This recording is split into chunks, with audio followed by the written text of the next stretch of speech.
नमो तस्से भगवतो अरहतो सम्मा सम्बुद्धस्से नमो तस्से भगवतो अरहतो सम्मा सम्बुद्धस्से नमो तस्से भगवतो अरहतो सम्मा सम्बुद्धस्से बुद्धं शरणं गच्छामि धम्मं शरणं गच्छामि संघं शरणं गच्छामि द्वितीयंपि बुद्धं शरणं गच्छामि द्वितीयंपि धम्मं शरणं गच्छामि द्वितीयंपि संघं शरणं गच्छामि तृतीयंपि बुद्धं शरणं गच्छामि तृतीयंपि धम्मं शरणं गच्छामि तृतीयंपि संघं शरणं गच्छामि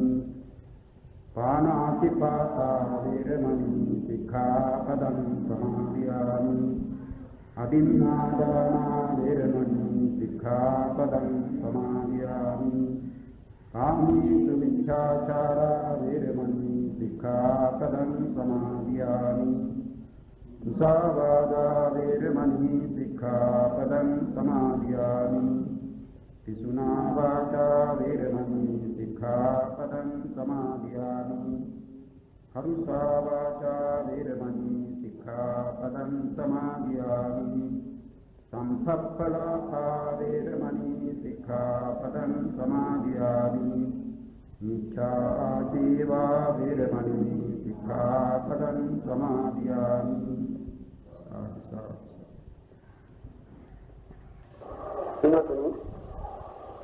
අපගේ දිනෙහි අප අකුසල චෛතසික පිළිබඳ විස්තරය අවසන් කළා. අන්තිමට අප කීවේ විචිකිච්ඡා චෛතසිකයේ පිළිබඳ. විචිකිච්ඡාවේ ඉගෙන ගන්නා විට අප දැනගත්තා. එහිදී විචිකිච්ඡාව යන්නේ දැක්වෙන්නේ බුද්ධාදී අටතැනක උපදනා සැකය. බුද්ධ ධර්ම සංග්‍රහ කියන රත්නත්‍රය ගැන पूर्वांते කියන ඊට పూర్ව ආත්ම භාවයන් පිළිබඳව අපරාන්තයයි කියන ඊට පසුව ලැබෙන ආත්ම භාවයන් පිළිබඳව ඒ දෙකම පිළිබඳව සත්‍ය ප්‍රජාවගේ නැවත නැවත ඇතිවීමට පැවැත්මට හේතු භූත වෙන පටිච්ච සමුප්පාද ධර්මයන් පිළිබඳව සැකසීමක් කියන මේ කරුණෙහි ඒ බුද්ධාදී අටතැනක සැකේ කියලා අප දැනගත්තා. ඒ අවස්ථාවේදීම අප දැනගත්තා ඒ අකුසල චෛතසික 14 අකුසල සිත්වලම සමනක් ලැබෙන චෛතසික කොටසක් නේ කියලා. ඒ 14ම හැම අකුසල සිත්වලම ලැබෙන්නේ නැහැ. සුදුසු පරිදි ඒ අකුසල සිත්වල මේ චෛතසික ලැබෙනවා. එයින් 4ක් පමණයි හැම අකුසල සිත්වලම ලැබෙන්නේ. ඒ 4ක් කියවේ මෝහ චතුස්කය. මෝහ අවිරිකානුස්සප්ප උද්ධච්ච කියන ඒ චෛතසික 4 හැම අකුසල සිතකම ලැබෙනවා. ඒ නිසා ඒවාට අකුසල සාධාරණ චෛතසිකයි කියලා නමක් දීලා. අනිත් ඒවා සුදුසු පරිදි ඒ සිත්වල ලැබෙනවා. දැන් අපේ ඉදී දැනගත්ත ලෝභ කියන චෛතසිකයේ ලෝභ චෛතසිකයේ ලෝභ මූල සිත් අතරින් ලැබෙනවා. වෙන සිත්වල ලැබෙන්නේ නැහැ. ඊළඟට දිට්ඨිය කියන චෛතසිකය දිට්ඨිගත සම්පයුක්ත සිත්වලයි ලැබෙන්නේ. වෙන සිත්වල ලැබෙන්නේ නැහැ. මානය දිට්ඨිගත විපරිත සිත්වලයි ලැබෙන්නේ. වෙන සිත්වල ලැබෙන්නේ නැහැ. ඒ ලැබෙන්නේ අපේ අවස්ථාවලදී විසක හැම විටම නෙවෙයි. දෝෂේ ස්ථානස්තරිය කුක්කුච්ච කියන අතර දේශය හැම අකුසල සිත්වලම නෙවෙයි ද්වේෂ මූල සිත්වල ලැබෙනවා. ද්වේෂ මූල සිත් දෙකයි. ඒ දෙකේ පමණක් ලැබෙන චෛතසිකයක් ද්වේෂය. වෙන සිත්වල ලැබෙන්නේ නැහැ. ඊර්ෂ්‍යාව ඒ සිත් දෙකේ පමණයි ලැබෙන්නේ. ඒ හැම විටම නෙවෙයි. ඊර්ෂ්‍යාව උපදන අවස්ථාවලදී ඒ චෛතසිකයේ ඒ ධර්මයේ ද්වේෂ මූල සිත්වල ලැබෙනවා. මත්සරිය කියන මතුරුකම ද්වේෂ මූල සිත්වල මයි ලැබෙන්නේ. ද්වේෂ මූල සිත් දෙකෙහි වෙන සිත්වල ලැබෙන්නේ නැහැ. ඒ ලැබෙන්නේ මතුරු තම උපදන අවස්ථාවලදී පමණයි. කුක්කුච්චයේ කියන්නේ දේශ මූල සිත්වල උපදන චෛතසිකයක්. ඒ කුක්කුච්චයේ වශයෙන් අප දැනගත්තේ කළ අකුසල් පිළිබඳව පසුතැවීම, එහෙම නැත්නම් නොකළ කුසල් පිළිබඳව පසුතැවීම කියන ඒ පසුතැවිල්ලයි කුක්කුච්ච නාමයෙන් දැක්ුනේ. ඒ කුක්කුච්චයන් ද්වේෂ සමග උපදනා ධර්මයක්. ඒ නිසා ද්වේෂ මූල සිත් දෙකෙහි පමණයි යෙදෙන්නේ. ඒ යෙදෙන්නේ ඒක අවස්ථාවක් දැනෙවි කල. එහෙම නැත්නම් කුක්කුච්චය ඇති කරගන්න අවස්ථාවලදී විසක හැම විටම නෙවෙයි. ඒ නිසා ද්වේෂ මූල සිත් පිළිබඳව අපේ ඉතිරි තිබුණේ ද්වේෂ මූල සිත් දෙකෙහි හැම විටම යෙදෙනවා. ඉස්සාමත්තරිය කුක්කුච්ච කියන ඒ চৈতසික තුන ද්වේෂ මූල සිත් දෙකෙහි පමණයි ලැබෙන්නේ. ඒ හැම විටම නෙවෙයි. ඇතැම් අවස්ථාවලදී එයින් එකක් ඊට සුදුසු පරිදි අවස්ථාවලදී උපදිනවා. ඊළඟට දැනගත්තේ තීන නිද්ද කියන চৈতසික දෙකක්. ඒ තීනේ කීවේ සිටේ නැලි බව, ඊළඟ බව. නිද්දේ කීවේ চৈতසිකයන්ගේ ඊළඟ ගමන නැලි තමයි. ඒ ධර්ම දෙක කෘත්‍ය වශයෙන් සමානත්වයක් තිබෙන බැවින් හැම විටම එකටමයි ලැබෙන්නේ. ඒ ලැබෙන්නේද අකුසල් සිත් පහක්. ඒ අකුසල් සිත් පහ තමයි සසංඛාරික කියන නම් වචනේ එකතු කොට දක්වන අකුසල් සිත් පහ. ලෝභ මූලයේ 4යි, ද්වේෂ මූලයේ 1යි.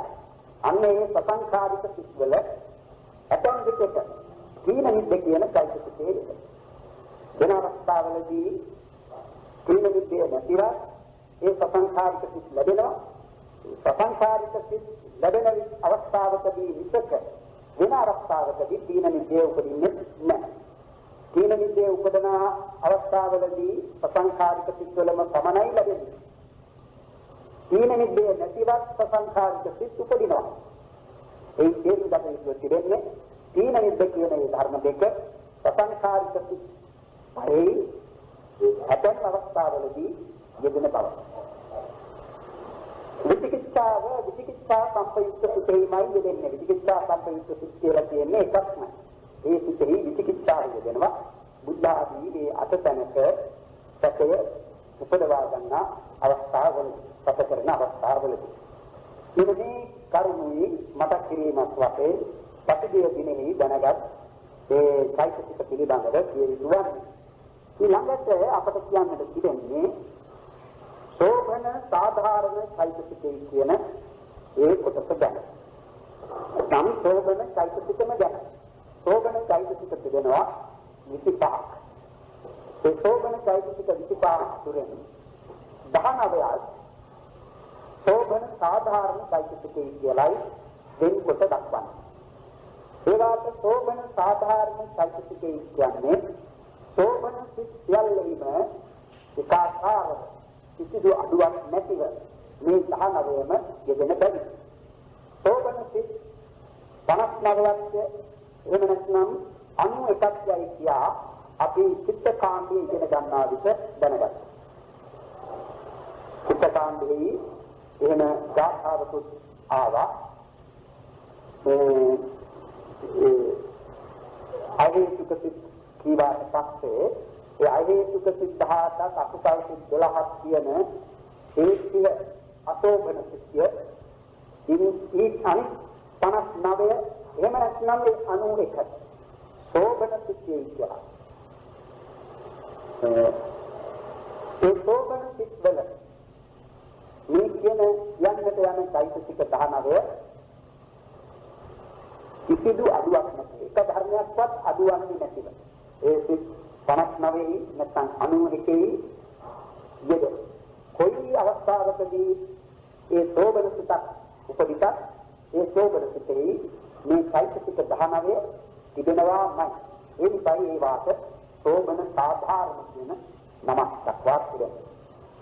දැන් මේ සෝබන සාධාරණ চৈতසිකයන්ගෙන් පළමුවෙන්ම කියන්නේ සද්ධා চৈতසිකය ගැන. සද්ධා කියන මේ වචනේ අප කාටත් බොහෝම පුරුදු වචනයක්. ඒ වගේම මේ ශ්‍රද්ධාව ගැන අපි මේ අවස්ථාවලදී කතා කරනවා. ධර්මයක් වශයෙන් ඉගෙන ගැනීම කරන අවස්ථාවලදී පමණක් නෙවෙයි. එකිනෙක කෙනාට ඇති ඒ ශ්‍රද්ධාව ගැන අපි කතා කරන අවස්ථා තිබෙනවා. ඒ ධර්මය ශ්‍රද්ධා කියන චෛතසික ධර්මයක්. ශ්‍රද්ධායන් යන්නේ දක්වන්නේ චෛතසික ධර්මයක්. එකද සෝබන සිතක්වත් ඒ ශ්‍රද්ධාවෙන් තොරව හටගන්නේ නැහැ. ඒ නිසා ශ්‍රද්ධාවත් සෝබන සාධාරණ චෛතසිකයක්. කුමක්ද ශ්‍රද්ධා කියන්නේ? ශ්‍රද්ධා කියන වචනය විග්‍රහ කරන තැන කියනවා ශ්‍රද්ධාපීති ශ්‍රද්ධා. ශ්‍රද්ධා කියන්නේ අදහයි කියන්නේ. අදහානේ ශ්‍රද්ධා නම්. අදහා කියන්නේ පිළිගන්නේ කියන්නේ. විශ්වාස කරයි කියන්නේ. ඒ අදහසයි එන්නේ. අදහන පිළිගන්නා ස්වභාවය තමයි ශ්‍රද්ධාව. එය බුදුරජාණන් වහන්සේ සූත්‍ර දේශනාවලදී ශ්‍රද්ධාව විස්තර කරන අවස්ථාවලදී වදාරා තිබෙන්නේ සත්‍යාති තථාගතස්ස බෝධින් ඉතිපිසෝ භගවාරහං සම්මා සම්බුද්ධෝ විද්‍යාකරණ සම්පන්නෝ සුගතෝ ලෝකවිදු අනුත්තරෝ පුරුෂ ධම්මසාරති තථා දේව මනුස්සානං බුද්ධෝ භගවා. ඒ විදිහට බුදුරජාණන් වහන්සේ ශ්‍රද්ධාව විස්තර කරතියි. සත්‍යාති තථාගතස්ස බෝධින් කියන්නේ තථාගතයන් වහන්සේගේ බුද්ධත්වය, ඒ සර්වඥතා ඥානය, සම්‍යක් සම්බුද්ධත්වය අදහයි පිළිගනි විශ්වාස කරයි කියන මේ අදහස එන්නේ. එදින ඒ බුදුරජාණන් වහන්සේගේ බුද්ධත්වය, සම්‍යක් සම්බුද්ධත්වය, සර්වඥතා ඥානය ලබ බව කියන මෙය පිළිගැනීම මහන්සි විස්තර කරනවා.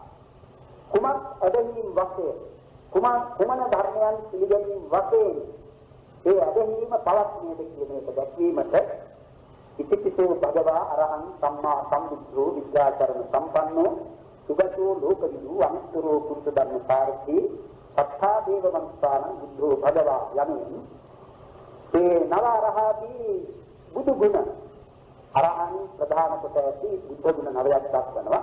ඒ බුදු ගුණ විශ්වාස කරයි, අදහයි, පිළිගනයි. එහෙම පිළිගැනීමක් කෙනෙකුගේ ඇත්නම් ඒ තනත්තා ඒ පිළිගැනීම කරන්නේ ශ්‍රද්ධාව නිසා. ඒකයි සත්‍යාත්ථ බෝධි. ඒකට ඒ පිළිගැනීම ශ්‍රද්ධාව බුදුරජාණන් වහන්සේගේ බුද්ධත්වය පිළිගැනීම වශයෙන් මෙහි දක්වා තිබෙනත් එහෙම පමණ ශ්‍රද්ධාවෙන් අදහන කාරණය එකමයි කියලා එහෙම දැක්වීමකුත් නැහැ. බුදුරජාණන් වහන්සේව කෙනෙක් පිළිගන්නවා නම් ඒක නිසා උන්වහන්සේගේ ධර්මයක්, උන්වහන්සේගේ ඒ ධර්මයට අනුව පිළිපදනා තමන් වහන්සේගේ අවරස පුත්‍ර වශයෙන් සැලකෙන සංඝයා කියන ඒ රත්නත්‍රයම පිළිගන්නා කෙනෙක්, අදහන කෙනෙක්, විශ්වාස කරන කෙනෙක්. ඒ නිසා ශ්‍රද්ධාවයි කියන එක උදක් පිළිසෙන් විස්තර කරන විට දැක්විය යුතු වන්නේ බුද්ධ ධම්ම සංඝ කියන රත්නත්‍රය අදහන බව, පිළිගන්නා බව ශ්‍රද්ධාවයි. එකමනක්ම නෙවෙයි ශ්‍රද්ධාව කියන එක. තව පිළිගත යුතු දෙයක් ඒ තමයි කර්මය, කර්ම ඵලය. ඒ කර්ම ඵල කියන මේද ශ්‍රද්ධාව නිසා ඇතිවන්නේ. නැත්නම් පිළිගන්නේ. කරන්නේ ඒ කර්ම ඵල කියන මේ දෙක පිළිගන්නේ ශ්‍රද්ධාව. ශ්‍රද්ධාව කියන කෙනෙක්. ඒ නිසා ඒ ශ්‍රද්ධාව කියන තැනත්තා කර්ම ඵල පිළිගන්නා බැරි.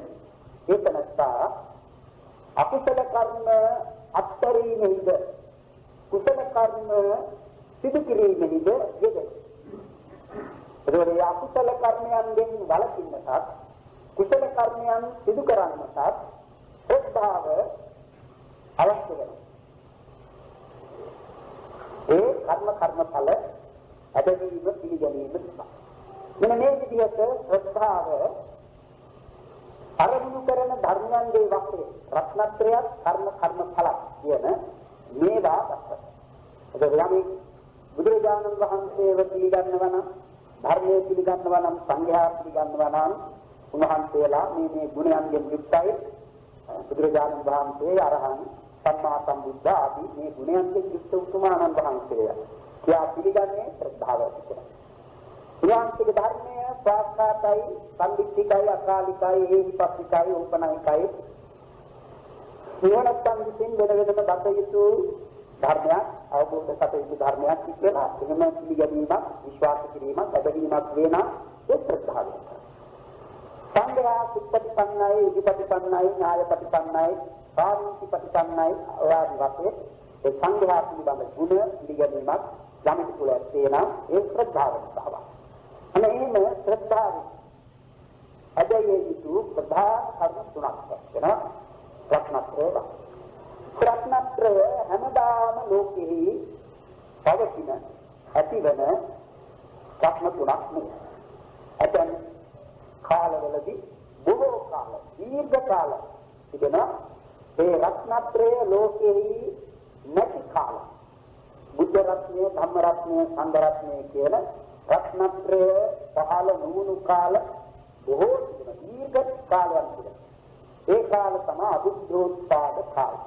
රත්නත්‍රය ගැන අසන්නටවත් ලැබෙන්නේ නැති කාල. එබඳු කාලවලදී කෙනෙකුට ඒ බුද්ධ රත්නය, ධම්ම රත්නය, සංඝ රත්නය කියන මේ රත්නත්‍රය ඇදහිීම වශයෙන් ඇතිවන්නා වූ ශ්‍රද්ධාව ඇතිවීමට අවස්ථාවක් නැහැ. නැති බැවින් මේ රත්නත්‍රය ලෝකයේ ඒ කාලයේදී ඒ කාලේ වුණා කෙනෙකුට ශ්‍රද්ධාව ඇතිවන්නට පුළුවන්, ඇතිවිය හැකි කර්මයක්, කර්ම ඵලයක් ඇදහිීම. එතකොට හැම කාලවලම බුද්ධ ආදී රත්නත්‍රය පිළිගන්නා ශ්‍රද්ධාව පවතිනවා කියන්නට බෑ. ඒ රත්නත්‍රයේ නැති කාල තිබෙන බැරි. ඒ කර්ම ඵල පිළිබඳ ඇදහිීම පිළිගැනීම නැති කාලයක් තිබෙනවා කියලා එහෙම දක්වන්නට බෑ. මොකද ඒ බුද්ධ ශාසනයක් නැති කාලවලදී කර්ම ඵලය පිළිගන්නා අය ලෝකෙහි සිටිනවා, ඇති වෙනවා. ඒ බව ත්‍යාගන අය ලෝකෙහි ඇති වෙනවා. කර්ම ඵල පිළිබඳව ඒ නිසා ශ්‍රද්ධාව එබඳු කාලවලදී පවතින ඇති වෙනවා. ඒ නිමිත් සංකානවල, සත්‍ය සංකානවල එහෙම ඒ ශ්‍රද්ධාව ඇති වෙනවා. ශ්‍රද්ධාවේ තිබෙන්නේ ඇදහිීම් ලක්ෂණය. සද්ධාම ලක්ෂණාත්. ඒ ශ්‍රද්ධාවේ තිබෙනවා දතයුතු ශ්‍රද්ධාව වෙන් කර ගන්නට උපකාර වන ලක්ෂණ. එක ලක්ෂණයක් පෙන්වනවා සම්පසාදන ලක්ෂණා සද්ධාත්. සම්පසාදන ලක්ෂණා සද්ධාත් කියන්නේ හිත පහදවන ස්වභාවය. ශ්‍රද්ධාවේ තිබෙන සම්පසාද ලක්ෂණා සද්ධාත්. ඒ චක්‍රවර්ති රජතුමාගේ උදක ප්‍රසාද මාණික්කය වගේයි කියලා ඊට උපමාවක් දක්වා තිබෙනවා. උදක ප්‍රසාදක මණික්කය වගේ. ඒ කියන්නේ රජතුමාට තිබෙනවා ඒ පුණ්‍ය බලයෙන් ලැබී තිබෙන මණිකක්. ඒ මණික මොනතරම් බොරදියක් තිබෙතත් ඒ බොරදියෙහි ලූකල්හි ඒ මණික බොරදියෙහි ලූකල්හි සියලුම බොරගති යටට බහලා ඒ ජලය තාම පහකට පිරිසිදු වෙනවා. අන්නේ වගේ සිතේ හටගත් කල්හි සිතේ තිබෙන බොරගති පහවක සිත පැහැදිලි තත්වයකට පත්වන්නේ මේ ශ්‍රද්ධාව නිසා. එබැවින් ශ්‍රද්ධාව ඒ පහදවන ස්වභාවය ඇති ධර්මයක් තේගෙන ඊට සම්පසාදන ලක්ෂණ සද්ධා කියලා නමක්. පහදවන ස්වභාවය. තව ශ්‍රද්ධාවේ ස්වභාවයක් දක්වනවා සම්පඛණ්ඩන ලක්ෂණ සද්ධා. සම්පඛණ්ඩන ලක්ෂණ කියන්නේ මනසේ හොඳට ඉදිරියට පනින යන ස්වභාවය ශ්‍රද්ධාවයි. සම්පක්ඛන්දන. එය මේ කුසල ධර්ම විශේෂයි ඇතිවන තත්ත්වයක් දැක්වීමටයි යොදා තිබෙනවා. දැන් යම් කිනක දහමක යෙදෙන අවස්ථාවේදී ශ්‍රද්ධාව බලවත්ව ඇති වූ කල්හි අනිත් ධර්ම සියල්ලම තමන්ට අවදත කරගෙන ඒ කුසල ධර්ම විශේෂෙහි ඉදිරියට යන බව ශ්‍රද්ධාවේ තිබෙන නිසා තමයි සම්පක්ඛන්දන ලක්ෂණ සද්ධාය. දැන් කෙනෙකුට අකුසලයෙන් වැළකීම හා කුසලෙහි යෙදීම පිළිබඳව කොයිතරම් අසන්නට ලැබුණත් යවන්නට ලැබුණත් ඒ තරත්තා තුළ ශ්‍රද්ධාව උපදින තුරු ඒ අකුසලයෙන් වැළකීම කුසලයෙන් යෙදීම කියන මේ දෙකම සිදුවන්නේ නැහැ. අකුසලයෙන් වැළකීමට ශ්‍රද්ධාව ඕන කරනවා. ඒ වගේම කුසල කිරීමට ශ්‍රද්ධාව ඕන කරනවා.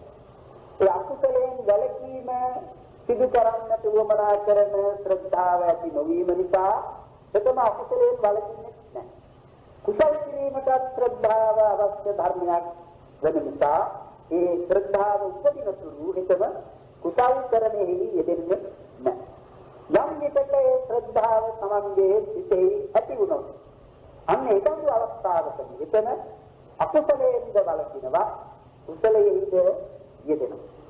එහෙම කුසල කරණේ කුසල ක්‍රියාවන්හි යෙදෙන්නේ කුසල ක්‍රියාවන්හි යොදවාලන ඊට කෙනෙකුගේ ඒ චිත්තචෛතසික ධර්මයන් සියල්ලම නිකන් සල්ලු කර හරිනා වූ ස්වභාවයක් ඇති ශ්‍රද්ධාවටයි සම්පක්ඛන්දන ලක්ෂණ සද්ධාය. මෙන්න මේ විදිහට ශ්‍රද්ධාවේ ලක්ෂණ දෙකක් දක්වා තිබෙනවා. සම්පස්සාදන ලක්ෂණ සද්ධා, සම්පක්ඛන්දන ලක්ෂණ සද්ධා. අර සම්පක්ඛන්දන ලක්ෂණ සද්ධා කියන එකට උපමාවක් දක්වා තිබෙනවා.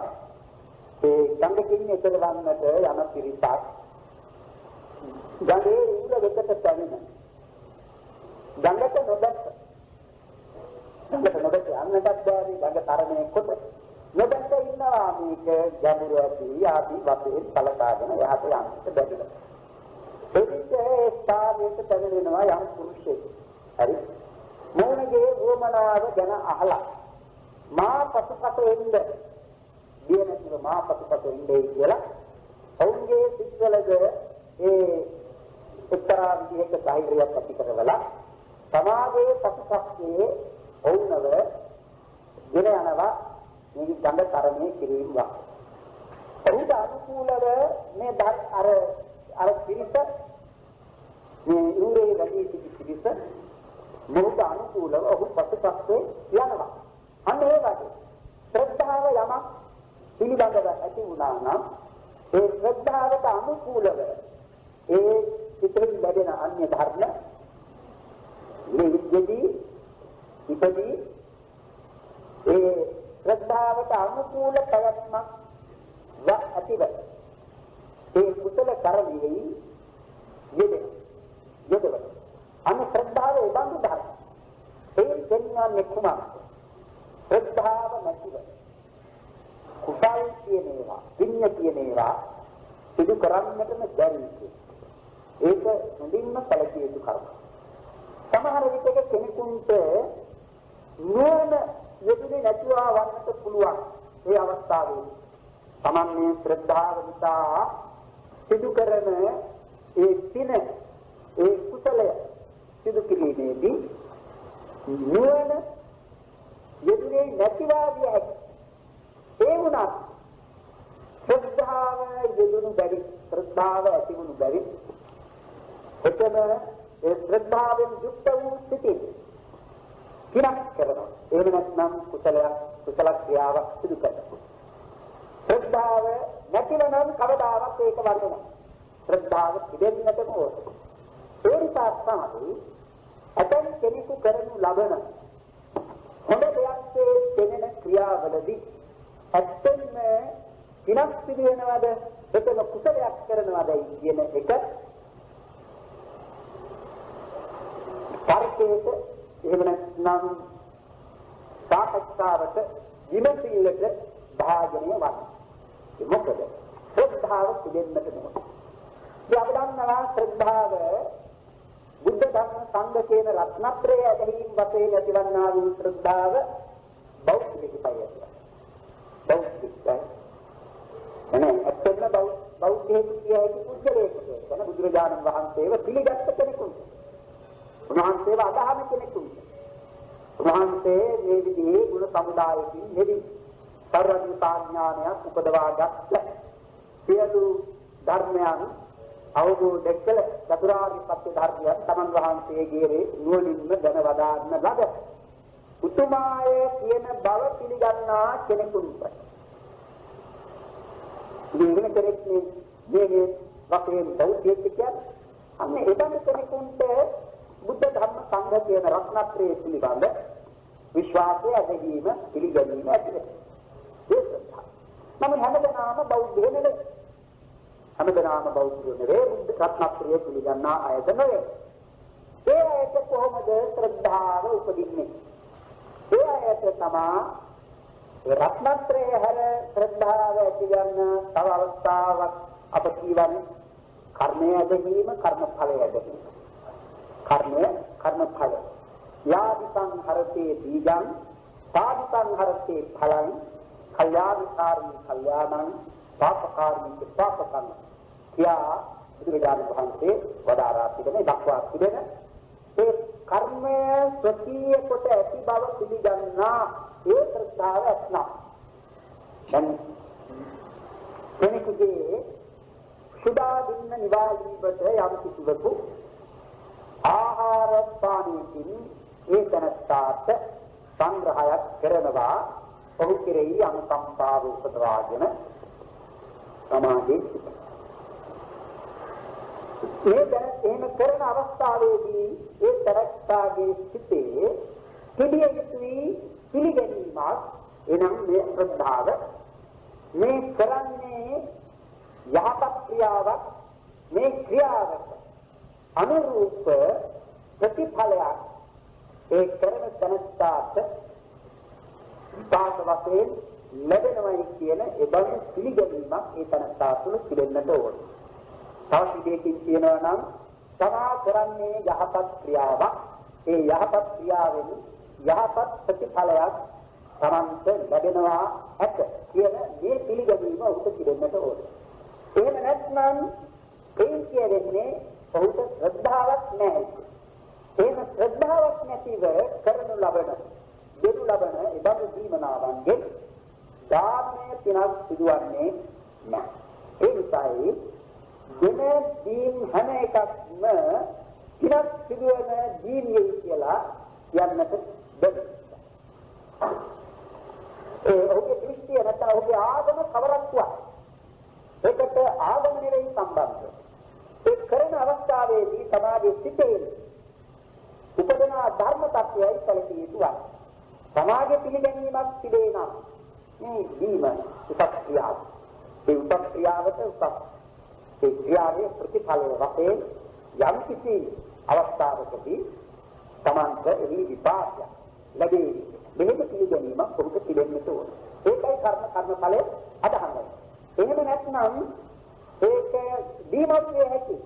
නමුත් ඒ පිනක් සිදුවෙන දීමක් වන්නට බැහැ.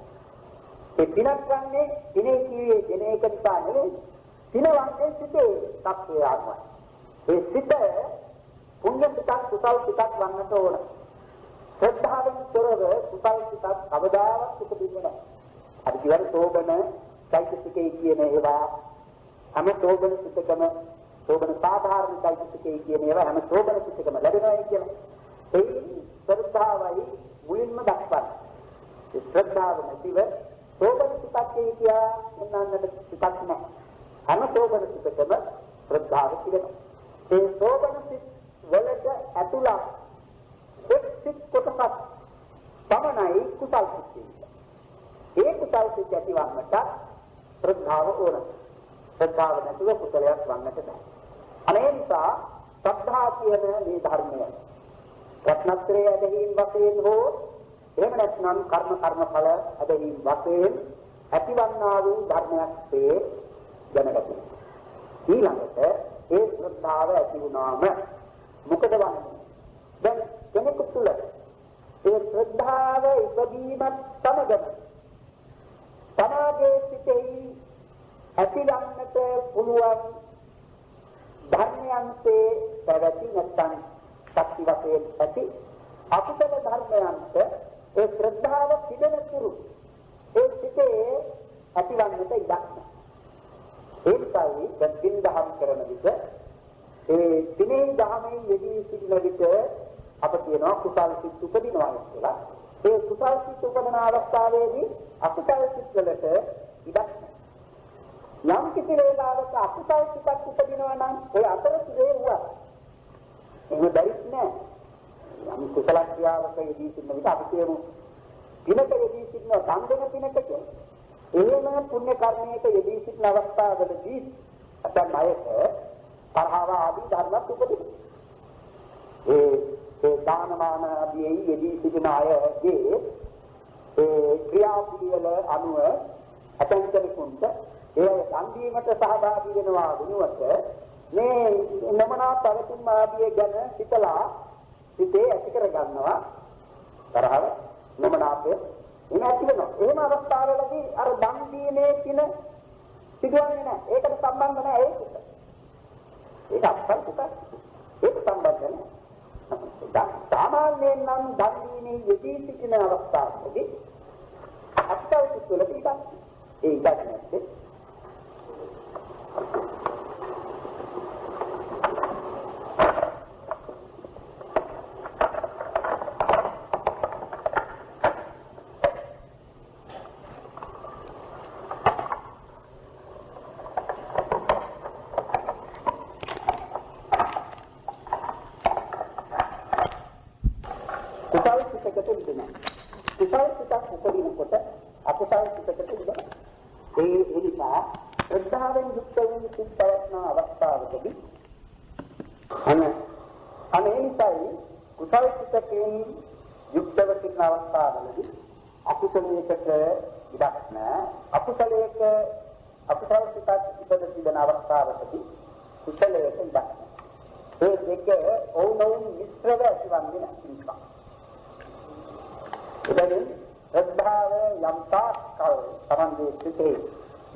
උපදවා ගන්නේ ඒ ශ්‍රද්ධාව සමග උපදනා වූ අනිත් කුසල ධර්මයන් ඉපද පවත්නා ඒ කුසල සිතක් ඇති කරගෙන ඉන්න අවස්ථාවලදී අකුසල කොහොමදවත් ඇතිවන්නට බැහැ. අතරතුරේ එහෙම ඇති වෙනවා නම් එයින් කියන්නේ කුසල සිත් ඇති නොවන අවස්ථාවකදී අකුසල සිත් ඇති වෙනවා. ඒ අකුසල් සිතේ කුසල් සිතට බලවත් වීමට මොනම උපකාරයක්වත් ලැබෙන්නේ නැහැ. අකුසල් සිත නිසා කුසල් සිත දුර්වල වෙනවා. විතක බලවත් වෙනවා. ඒ නිසා තමයි ශ්‍රද්ධාව කියන මේ ධර්මය බලවත් ශ්‍රද්ධාවක් බවට පමුණවා ගන්නට කරුණු කියන්නේ කරුණු දැනගත යුතුයි. ඒ ශ්‍රද්ධාවක් හැම දෙනාගේම එක සමාන තත්වයකින් ඇතිවනවන්නේ. ඒ වගේම එකම පුද්ගලයෙකුට ඇතිවන්නා වූ ශ්‍රද්ධාව নানা අවස්ථාවලදී එකම තත්වයක පවතිනවායි කියා දක්වන්නට බැහැ. ශ්‍රද්ධාවේද ඒ උපක්කම් පහක්කම් ඒ ධර්මයේ තිබෙන තත්වය අනුව කියන්නට වෙනවා. කියන්නේ දුර්වල ශ්‍රද්ධාවක් කෙනෙකුට තිබෙන්නට පුළුවන්. තව කෙනෙකුට බලවත් ශ්‍රද්ධාවක් තිබෙන්නට. ඒ දුර්වල ශ්‍රද්ධාවයි බලවත් ශ්‍රද්ධාවයි කියන මේ දෙක සමාන නැහැ. ඒ අසමානකම ලැබෙන්නේ ඒ ධර්ම දෙකේ තිබෙන තත්වය. අනේ නිසා ශ්‍රද්ධාව ගැන දැනගන්නා විට අප තේරුම් ගත යුතු තිබෙන්නේ ශ්‍රද්ධාව හැම සෝබන සුතිකම ලැබෙන ධර්මයක්. ඒ ප්‍රධාන කාරණය නම් අදහන ස්වභාවයයි. මොනවද අදහන්නේ? අදහේ යුතු දෙයක්. වැරදි දෙයක් අදහීම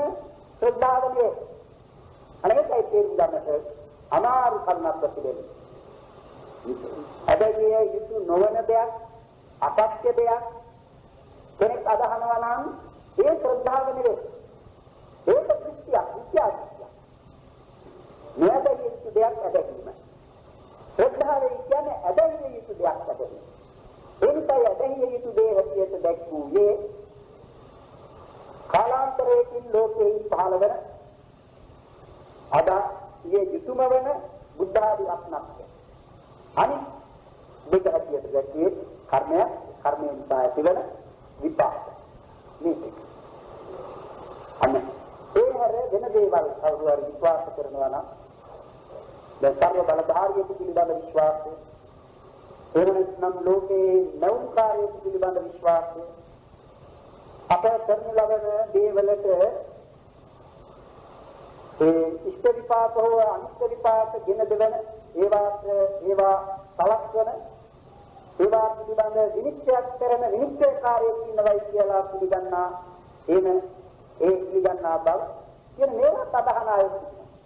ඒ ඇදහිීම ශ්‍රද්ධාව නෙවෙයි. ඒ විශ්වාස ශ්‍රද්ධාව නෙවෙයි දෘෂ්ටිය.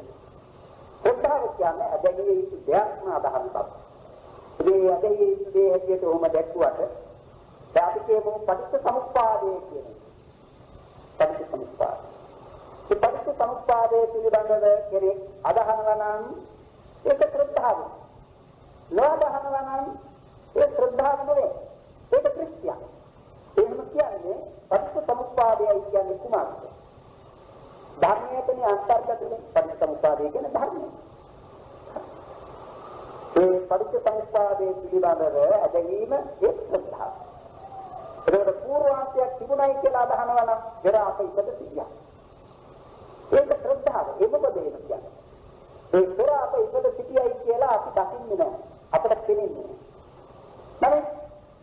අපේ විශ්වාස කරන්නේ අපට ඒ බව ප්‍රකාශ කර තිබෙන දේශනා කර තිබෙන සාස්ත්‍රීය වහන්සේගේ ඉගෙනීම පිළිගන්න. එනිසා ඒ ශ්‍රද්ධාවෙන් කරන විශ්වාසය. අනේකදී ඇදහිය යුතු දේවල් අදහන බව ශ්‍රද්ධාව බව නොඇදහිය යුතු දේවල් අදහිීම ශ්‍රද්ධාව නොව ඒක විද්‍යා දෘෂ්ටියක් බවක් තේරුම් ගන්නට ඕන. මොකද මේ දෙක බොහෝ දෙනෙක් පටලවා ගන්නවා. ඒකට තියෙන ශ්‍රද්ධාව නේද කියලා සමහරෙක් එහෙම හිතනවා. නමුත් ඒ ශ්‍රද්ධාව නෙවෙයි ඒක විද්‍යා දෘෂ්ටිය. ඒ විද්‍යා දෘෂ්ටියට එකතු වන ශ්‍රද්ධාවේ මූලවර ගන්නා එක ධර්මයක් තිබෙනවා. ඒක අපි ඉගෙන ගත්තා අධිමෝක්ෂය කියලා. අනේ අධිමෝක්ෂය කියන ධර්මය දෘෂ්ටියක් සමග ඇති වුණාම ඒ ස්වરૂපය හරියටම ශ්‍රද්ධාව ගන්න. ඒ තනස්සා පිළිගන්නා ඒ කාර්යය ඔහුගේ සිතෙන් ඉවත් කරන්නට බෑ. ඒකට කරුණු ඒක විරුද්ධ කරුණු කොයිතරම් දැක්ුවා ඒ අදහස වෙනස් කරන්නට බෑ. ඔහු පිළිගා සිටින ඒ දෘෂ්ටිය අත්තරවන්නට බෑ. ඔහු ඒක බෞද්ධයෙකුට රත්නත්‍රයේ පිළිබඳව ඇතිවන්නා වූ ශ්‍රද්ධාව යම් බබුද අන්නේ ශ්‍රද්ධාවට බබු මේ දෘෂ්ටිය නිසා හටගන්නා ඒ විද්‍යා අධිමෝක්ෂය බලවත් වූ ඒ බලවත් හටගත් දෘෂ්ටිය සමග යෙදුණු අධිමෝක්ෂය නිසා ඒ තැනත්තා ගැන හිතන විට බණදහම් නොදන්න සාමාන්‍ය පුද්ගලයෙකුට නම් ඇතිවන්නේ මෙතන කොයිතරම් ශ්‍රද්ධාවෙන් යුක්ත කෙනෙක්ද. ඒක ශ්‍රද්ධාවට අනේ කරුණී මේ ඉගෙන ගන්නා විට විශේෂයෙන්ම දැනගත යුතු වන්නේ යම් අවස්ථාවලදී අපි මුලාවන්නට ඉඩ තිබෙනවා ඒ ශ්‍රද්ධාවයි. ඒක ශ්‍රද්ධාවයි. ශ්‍රද්ධාවට අර සියලු ප්‍රධාන කර්ම පහ ගන්න. රත්නත්‍ර හා කර්ම ඵල කියන මේ දෙක අදහන විට ඒක සම්බන්ධයි අර පෙර ජාති මත උපදින බව. පටිච්චසමුප්පාද ඔයා ධර්ම සියල්ලම ඊට සම්බන්ධයි. කර්ම ඵලයේ කියන විට හේතුවත් ඵලයි. අනේ හේතු ඵල ධර්ම පිළිබඳ වූ විශ්වාස ඒක එහෙම ගත්තම විද්‍යා හේතු දක්වන්නත් පුළුවන් කියලා. දැන් විෂම හේතු දක්වන්නේ කෙනෙක් විෂම හේතු කියන්නේ නියම හේතුව නෙමෙයි වැරදි හේතුවක් දක්වන. දැන් අපි කියනවා මේ සත්‍යයන්ගේ නානත්වයට හේතුව වූයේ ඒ සත්‍යයන් විසින් කර තිබෙන කර්මයයි කියන්නේ. ඒ තමයි ප්‍රධාන හේතුව. සත්‍යයන්ගේ නානත්වයට ප්‍රධාන හේතුව. ඒකම හේතුව නෙමෙයි. ප්‍රධාන හේතුව ඒ නානත්වයට ප්‍රධාන හේතුව ඔවුන් විසින් කර තිබෙන කර්මය. තවත් කියන්නට පුළුවන් ඒ සත්‍යයන්ගේ නානත්වය සිදුවන්නේ නෞකාර දෙවියන් වහන්සේගේ තිබුණු කැමැත්තයි. ඉතින් ඒ ඉගැන්වීම පිළිගන්නා කෙනෙක් ඒ තරයේ ඉඳගෙන එයා අදහනවා නම් ඒකට ධර්මානුකූලව කෙනෙකුට කියත හැකිද ඒ ශ්‍රද්ධාවයි කියලා. යන්නට බෑ. ඒකයි කියන්නේ ඒකට කියනවා මිත්‍යාදිමෝක්ෂය කියලා. ඒ මිත්‍යාදිය කදින් අල්ලාගත්ත අදිමෝක්ෂය කියන මේ නිශ්චිත බව සිදු කරන ධර්මය. යම් කිසිවක් පිළිබඳ නිශ්චය බව ඇතිවන කරවන ස්වභාවය තමයි අදිමෝක්ෂය කියන්නේ. අනේ ඇතිද? එවිට ඒක ශ්‍රද්ධා ස්වરૂපයමයි ගන්නෙ. නමුත් ශ්‍රද්ධාව නෙවෙයි. අපිට ඕන නම් ඒකට කියත හැකි ප්‍රතිරූපක ශ්‍රද්ධාව. ප්‍රතිරූපක ශ්‍රද්ධාව කියන්නේ හරියට ප්‍රතිරූපක විත්‍රයාවක්. සතුරාට පුළුවන් විතරාගෙන් දෙවි සිටින්නට. විතරාගෙන් දෙවි සිටින්නට කොයිතරම් විතරකෙන් දෙවි සිටියක් එතන සතුරාට. ඒ වගේ ඒ ප්‍රතිරූපක ශ්‍රද්ධාවක් මෙන් දෙවි සිටින්නට පුළුවන්. නමුත් ඒ ශ්‍රද්ධාව නෙවෙයි. ඒ ශ්‍රද්ධාව පින්දහමේදී කුසල දහමී අකුසලයෙන් වැළකීමට කුසලයේ යෙදීමට අතිශයින්ම උපකාරක නැතිවෙන දෙයක්. ඒ නිසා ශ්‍රද්ධාව මොන උපස්තනදී බුදුරජාණන් වහන්සේ වදාරා. ශ්‍රද්ධාව අතක් වගේ කියලා දක්වනවා. ශ්‍රද්ධාව අතක් වගේ. එනකොට අත කියන එක අපට බොහෝ උපකාරීව පවත්නා ශරීරාවයයක්. උවමනා කරන දෙයක් අපතර ළඟා කර ගන්නට අත උපකාර අල්ලලා ඒක ලං කරගත්තා.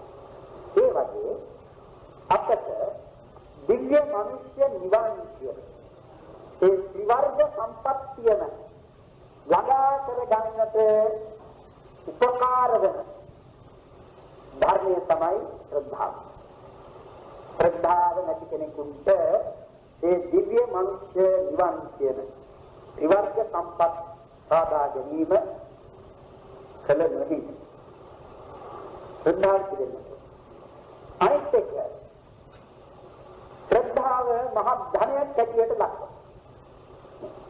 සද්ධා ධනං සීල ධනං ඉරියොත්ප්පයං ධනං සුත ධනං ඡාදේච පඤ්ඤාදේ සත්තමං ධනං යත්තේතේ ධනාති ඉත්‍යාසං සත්වා අදන්තෝති සංඝාරු අමෝඝං සත්ත්‍ය ජීවිතං යන්නේ දක්වා තිබෙන පරිදි ඒ ධන හතෙන් ආර්ය ධන හතෙන් පළවෙනිම කියන්නේ ශ්‍රද්ධාව. ඒ ශ්‍රද්ධා ධනේ යමෙකුට තිබේ නම් ඒ තැනත්තා දිලින්දෙක් නෙවේ. ශ්‍රද්ධා නැති ධනේ ඇති බැවින් එතන පොහොසතේ. ශ්‍රද්ධා බන්ධති පාතේයන් කියලා එහෙම දක්වන. පාතේය කියන්නේ ගමන් විමන් වලදී වමනා කරන දේවල් තමයි. ඒ කියන්නේ මාර්ගෝපකරණ පාතේය. ඉතින් මාර්ගෝපකරණ හැටියට බොහෝ දෙයින් අපට ඕන කරන්නේ කොහේ යන විට ආහාර පාන. සමහරවිට දක්වලක් දෙන්න යන්නේ. අන්න ඒ වගේ ශ්‍රද්ධාවයි මේක දැකලා දෙන්නේ. ඒ මොකද? අපේ මහ දිග ගමන එක යෙදී සිටින. දීර්ඝ ගමන. එතකොට සංසාර ගමන එහෙම දීර්ඝ ගමන. සංසාර ගමනේ කියන එක කෙටි ගමන. දීර්ඝ ගමන. නමුත් ඒ සංසාර ගමන කෙටි කර ගන්නටයි අපි උත්සාහ කරන්නේ. ඉතින් උත්සාහ කිරීම වශයෙන් කල යුතු පිළිදෙන්නේ කුමක්ද? අකුසලයෙන් වැළකීමයි කුසලයෙන් යෙදීමයි. කුසලයෙන් ඒ දෙකම ඕන කරනවා ශ්‍රද්ධාව. අකුසලයෙන් වැළකීමට ඕනේ කුසලයෙන් යෙදීමට. ඉතින් සංසාර ගමනේදී ඒ යන ගමනේදී අපට ඒ තැන්වල නවතින්නටත් සිදුවේ. ශ්‍රද්ධාව නැතිව කරපු වැඩ හේතු කොටගෙන නවතින්නට වන්නේ නපුත් තැන්වල, භයානක තැන්වල. ශ්‍රද්ධාව ඇතිව කරපු ධර්ම නිසා අපට නවතින්නට ලැබෙන්නේ සතපහසු තැන්. මිනිස්ලොව, දෙව්ලොව කියන මේ තැන්වල නතර වෙන්නට ලැබෙනවා. අන්න ඒ නිසා ඒ ශ්‍රද්ධාව මාර්ගෝපකරණ දැනින ධර්මයන්ගේ දක්වා තිබෙනවා. සංසාර ගමනේදී උපකාරීව පවත්නා බැරි. සමහර විට අපට මෙහිදී උපකාරක සිටින බොහෝ දෙනෙක් අපගේ ඥාති මිත්‍රයන් අපි හැමදෙනම අපට උපකාර කරනවා කියලා අප සැලකමු. එයා අපට උපකාර කරනවා. පරලෝ යන කෙනෙකුට මේ මෙහිදී දුන්න උපකාරය කරන්නට මේ අය මේ යන්නේ කෙනාත් එක්ක යහපත් වෙනව නෙවෙයි. එන්නම එහිදී අපෝ පිළිගන්නා කෙනෙකුත් ඉන්නවා. ඒ පිළිගන්නේ කවුද? අප කර තිබෙන පුණ්‍ය පින්දහම් තමයි අපව පිළිගන්නේ. ඒ කර්ම බුදුරජාණන් වහන්සේ ඒකම වදාළා. හරියට දුර ගමනක් ගිහින් දුර රටක ඉඳලා තමන්ගේ රටට පැමිණුණු කල්හි තමන්ගේ ඥාති මිත්‍රයන් ඒ තනස්තාව ආදරයෙන් පිළිගන්නාක් නෙයි. තමා කර තිබෙන ඒ හොඳ කර්ම තමාව ඒ පරලෝකෙදී පිළිගන්නවා. එහෙම දැක්කම. ඉතින් ඒවා කරන්නට මොන ධර්මයේද මුල් වන්නේ ප්‍රධාන ශ්‍රද්ධාව. අනේ නිසා ශ්‍රද්ධාව අතක්සේ ශ්‍රද්ධාව ධනයක්සේ ශ්‍රද්ධාවේ මාර්ගෝපකරණ බඳින ධර්මයේදී ආදි වශයෙන් ශ්‍රද්ධාව පිළිබඳ බොහෝම වර්ණනා කර තිබෙනවා බුදුරජාණන් වහන්සේ. ඒ මොන කර්මස්ථාද ශ්‍රද්ධාව හැම සම්පතක්ම ළඟා කර දෙවන ධර්මයයි. අපි ගන්නේ සංසාරයේ පිළිබඳ කතාව පතක පද අපට ඕන කරන්නේ නිවනමයි. ඒ නිවන ලබා දෙන්නටද මුලින්ම උපකාර වන ධර්මයේ කුමක්ද කියලාසෝ කිව්වොත් තිබෙන්නේ ශ්‍රද්ධාව. ඒ මොකද නිවනත් ඇතේ කියලා පළමු කොට පිළියේ පිළිගන්නවා. නැති නිවනක් ගැන උත්සාහ කිරීමක් කාගේවත් සිදුවන්නට බෑ. නිවනක් ඇත්තේ කියන පිළිගැනීමක්. නිවනක් ඇත්තේ කියා පිළිගැනීම කුමක්ද? ධර්මයේ පිළිගැනීම, ධර්මයේ විශ්වාසය. ධර්මයේ කියන්නේ කුමටද? ප්‍රධාන වශයෙන් ධර්මයේ කිය යුතුන්නේ නවලෝකෝත්තර ධර්ම.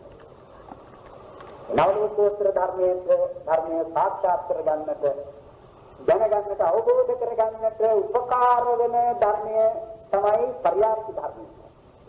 එනිසායි ධර්මය ගැන කියන විට සපර්යාප්තික නවලෝකෝත්තර ත්‍රි සත්‍යර්මයේ කියන වචනය දෙදා ධර්මයේ පිළිගැනීමක් ජීවන ඇතේ කියලා පිළිගැනීම. ඇතේ කියලා පිළිගැනීම නිසා ඒ අත්තාව නිවනට පැමිණීමට වමනා කරන ප්‍රතිපදාව ඇති බවට පිළිගන්න. ඊළඟට ඒ ප්‍රතිපදාවෙහි යෙදෙන. ඒ නිසා ශ්‍රද්ධාව හැම ධර්මයක්ම හැම සම්පතක්ම ඒ හැම සම්පත්ම කියන ඒවා තමයි දිව්‍ය මනුෂ්‍ය නිවන් කියන තුනකින් බැහැ. දිව්‍ය සම්පත්, මනුෂ්‍ය සම්පත්, නිර්වාණ සම්පත් කියන ඒ ත්‍රිවර්ග සම්පත්ම ලබා ගැනීමට උපකාරකව සිටින පිළිද ප්‍රධාන ධර්මය. ඒ දක්වන්නට ඕන ශ්‍රද්ධාව ඒ තමයි මුල. ඒ නැතිව කාටවත් බුද්ධත්වයට පැමිණෙන්නේ කියන්නේ ඒ බුද්ධත්වයට පැමිණීම සඳහා වූ ප්‍රතිපදාවෙන් යෙදුනේ එබඳු තත්ත්වයක් ලබා ගන්නට හැකි බව. එහෙම තත්ත්වයක් ඇති බව පිළිගත්තොත් නිවනක් තිබෙනවා. ඒ නිවනක් ලබා ගැනීමට ප්‍රතිපදාවක් තිබෙනවා. එයාදි වශයෙන් මේ පිළිගැනීම ඇති නිසා තමයි මේ ගුරු ධර්මයන් ප්‍රතිවිමත් කරන්නේ. අනේ නිසා ශ්‍රද්ධාව පොඩියට තේරුණා. ඒක හැබැයි යුතු දේ අදහනවා. හැබැයි දේ අදහන රත්නත්‍රය කර්ම ඒක සම්බන්ධයි ඒ ඇදහිය යුතු හරි සියල්ලම වෙන වශයෙන් කියනවා නම් ඒ ඔක්කොම මේ ධර්ම පහත ඇතුළත් කරන්නට ඕනේ. ඒ තමයි ඇදහිල්ල. එයයි සිද්ධාර්ථ. ඊළඟට එන්නේ සති කියන සයිකල්.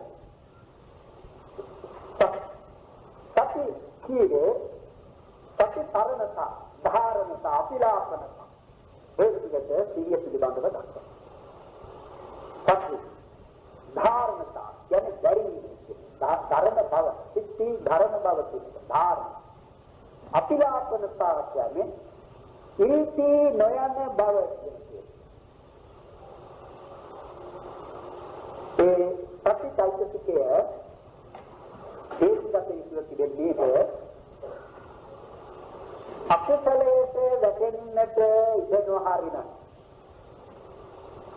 කුසලයට යොමු කරගෙන ධර්මයක් සත්‍යයේ තේරුම් ගන්නට ඕන. ඒක තමයි සත්‍යයේ තාම හොඳට දැක්වෙන තැන තමයි සතිපට්ඨාන. මේ සතිපට්ඨානෙහිදී කියන්නේ දැක්වෙන්නේ කුමක්ද? කායානුපස්සනාව, වේදනානුපස්සනාව, චිත්තානුපස්සනාව, ධම්මානුපස්සනාව කියා හතරකට කියනවා. ඒ කායානුපස්සනාවයි කියන එක නම් සිහියම නෙවෙයි. කායානුපස්සනා කියන විට ඒ පස්සනාවට ඇතුළත් වන්නේ නුවණ. චිත්තා වේදනානුපස්සනා, ධම්මානුපස්සනා, වේදනානුපස්සනා, චිත්තානුපස්සනා, ධම්මානුපස්සනා.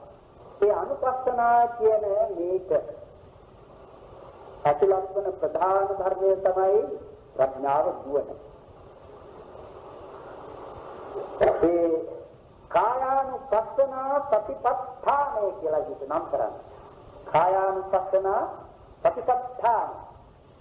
ඒ කියන්නේ මේ කය තමයි ශරීරයක් වශයෙන් රූප සමූහයක් වශයෙන් නුවණින් දැරීම සඳහා ඒ අරමුණෙහි පිහිටුවන සිහිය කායානුපස්සනා ප්‍රතිපත්තාවයි. එතන බුදු සිහිය නෙවෙයි ගන්න. බුදු සිහියෙන් කරන වැඩක් නෙවෙයි. සම්තර සිහියෙන් නෙවෙයි. ඒ කියන්නේ එතන තිබිය යුතුයි බැලීම. ඒ බැලීම සිහිය නෙවෙයි. බැලීම නුවණ. ඒ බලන්නට බැලිය යුතු ධර්මයක් තිබෙනවා. ඒ ධර්මයට යොමු කරන නැත්නම් ඒ ධර්මයේ නවත්වන, ඒ ධර්මයට හරවන, ඒ ධර්මයේ මතු කර දෙන ඒ ස්වභාවය තමයි සත්‍ය. සත්‍ය කියන්නේ අනේ විදිහට අපි ඒ කාරණය තව පැහැදිලි කරනවා. දැන් අපේ කතාව මෙතකින් නවත්තන්නටයි අදහස් කරන්නේ. හරිනේ? සමහර වේලාව අද අපි කතා කළේ ශ්‍රද්ධාව ගැන හිතාගත්තට වරදක් නැහැ.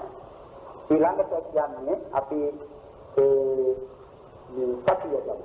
සතිය පිළිබඳව කරුණු රාශියක් දැනගත යුතු තිබෙනවා. ඒ සිහියන් සෝබන සාධාරණ චෛතසිකයක් බැවිනොත් එවැගේ මේ සිහිය අපට බොහෝම උපකාරකව පවස්නා ධර්මයක් බැවිනවා. ඒ නිසා අනිත් දවසේ ගැන සාකච්ඡා කරමු. අද අප මෙතකින් සමාප්ත